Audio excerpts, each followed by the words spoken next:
এই জিলহজ মাসের প্রথম 10 দিন সম্পর্কে আল্লাহ পাক সূরা ফজরের মধ্যে শপথ করেছেন, ওয়াল ফাজরি, ফজরের কসম, ওয়া লায়ালিন আশর, এবং এই 10 রাতের কসম। এই 10 রাত বলতে এখানে জিলহজ মাসের এই 10 দিন এবং 10 রাতকে বোঝানো হয়।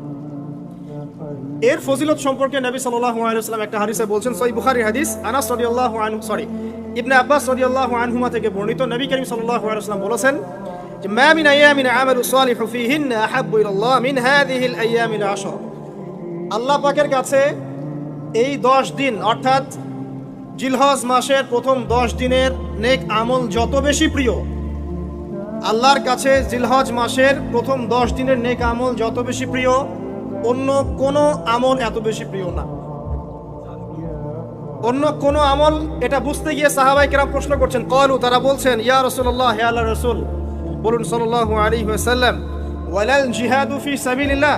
আল্লাহর পথের জিহাদও কি নয়? আমরা তো জানি ইসলামের সর্বোচ্চ চূড়া হচ্ছে আল্লাহর পথের জিহাদ। তো নবী সাল্লাল্লাহু আলাইহি ওয়াসাল্লাম বলছেন, ওয়ালাল জিহাদু ফি সাবিলিল্লাহ, আল্লাহর পথের জিহাদও নয়, আল্লাহর পথের জিহাদও নয়, ইল্লা,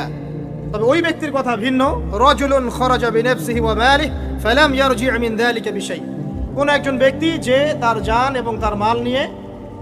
আল্লাহর পথে বেরিয়ে গেছে, তারপরে কোনো কিছু নিয়ে সে ফিরে আসতে পারে নাই, মানে সে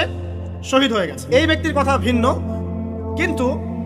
অন্য যে কোনো দিনের আমলের চাইতে এই 10 দিনের নেক আমল আল্লাহর কাছে সবচেয়ে বেশি